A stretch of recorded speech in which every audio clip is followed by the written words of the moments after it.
a pilot who could not safely fly even a small plane.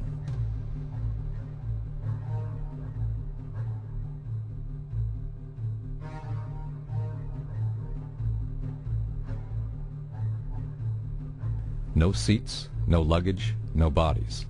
Nothing but bricks and limestone. The official explanation is that the intense heat from the jet fuel vaporized the entire plane. Flight 77 had two Rolls-Royce engines made of steel and titanium alloy and weigh 6 tons each. It is scientifically impossible that 12 tons of steel and titanium was vaporized by jet fuel. We're also told that the bodies were able to be identified either by their fingerprints or by the DNA.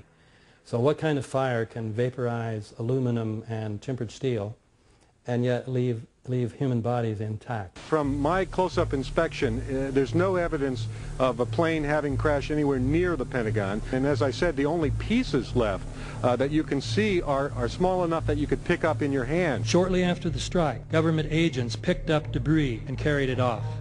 The entire lawn was covered with dirt and gravel, so that any remaining forensic evidence was literally covered up. The videos from security cameras, which would show what really hit the Pentagon, were immediately confiscated by agents of the FBI, and the Department of Justice has to this day refused to release them. If these videos would prove that the Pentagon was really hit by a 757, most of us would assume the government would release them.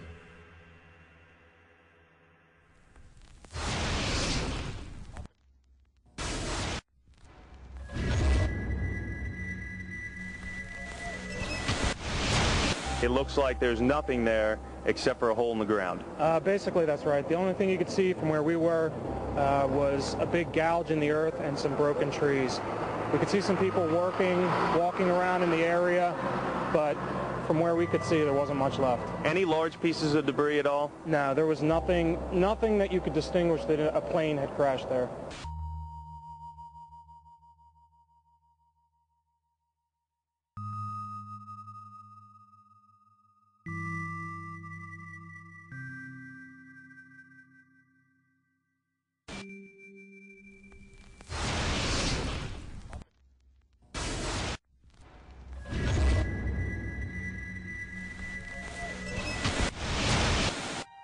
Pancake theory, according to which the fires, while not melting the steel, heated it up sufficiently to cause the floors weakened by the airplane strikes to break loose from the steel columns, and this started a chain reaction. So you would expect then from that theory, which is the official theory, to see a whole stack of floors piled up on top of each other and then a spindle of core columns standing too. The core of each of the twin towers consisted of 47 massive steel columns. If the floors had broken loose from them, these columns would have still been sticking up into the air 1,000 feet. The plane did not cut all those core columns. We designed the buildings to take the impact of the Boeing 707 hitting the building at any location. The building probably could sustain multiple impacts of jetliners. That the plane flew straight into the building? Through him, right. Yeah. So you're saying that the building was actually designed to cope with a hole like that and still survive? Yeah, it was.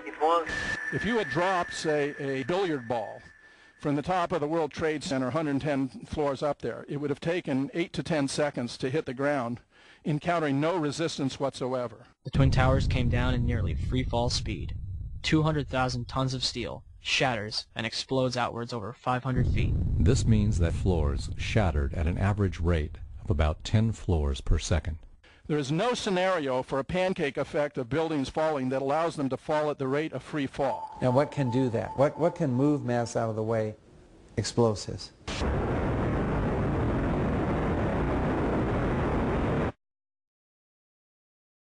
"47 huge steel columns going up the core. They're interconnected. How do you get them to fail simultaneously so the core disappears? It looks like those core columns were cut. The way we do this is by cutting the beam at an angle.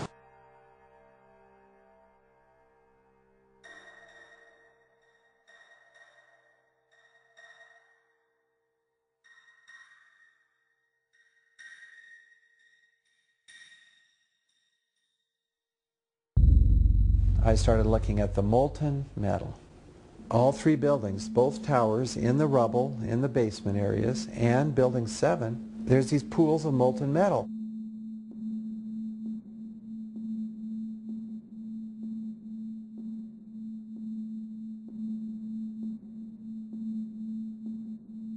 You'd get down below and you'd see molten steel running down the channel rails, like you're in a foundry, like lava from a volcano. The molten steel was found 3, 4, and 5 weeks later, when the rubble was being removed. He said that molten steel was also found underneath World Trade Center 7. So I'm looking through the official reports. What do they say about the molten metal? They say nothing. But wait a minute. This is important evidence. So where'd that come from? Thermite is so hot that it'll just cut through steel, through structural steel, for example, like a knife through butter. The products are molten iron and aluminum oxide, which goes off primarily as a dust. You know those enormous dust clouds? You can imagine when you assemble these chemicals on a large scale.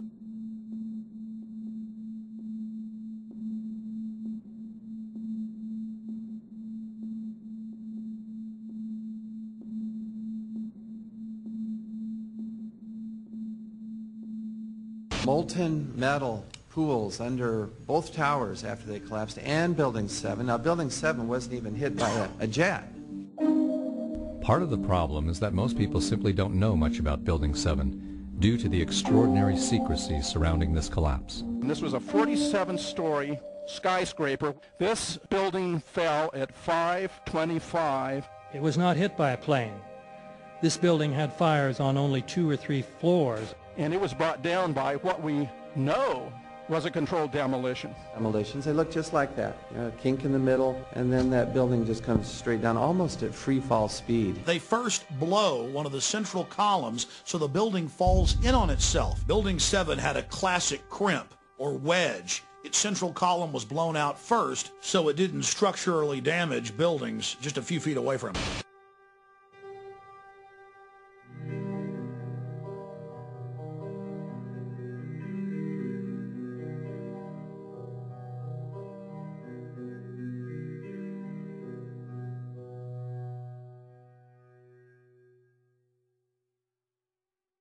Our office was on the B1 level. As I was talking to a supervisor at 8:46, and all of a sudden we hear, boom!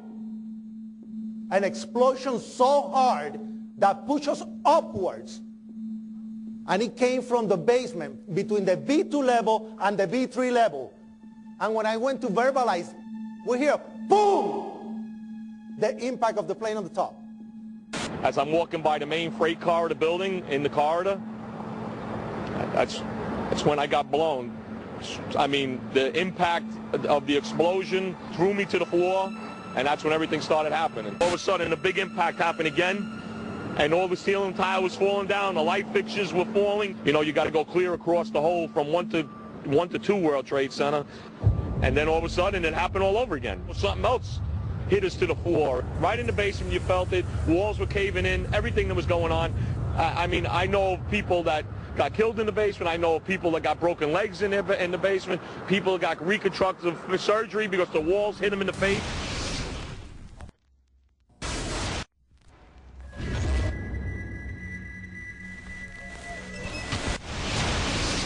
According to standard operating procedure, if an FAA flight controller notices anything that suggests a possible hijacking, the controller is to contact a superior. If the problem cannot be fixed within about a minute, the superior is to ask NORAD, the North American Aerospace Command, to send up or scramble jet fighters to find out what is going on. NORAD then issues the scramble order to the nearest Air Force base with fighters on alert.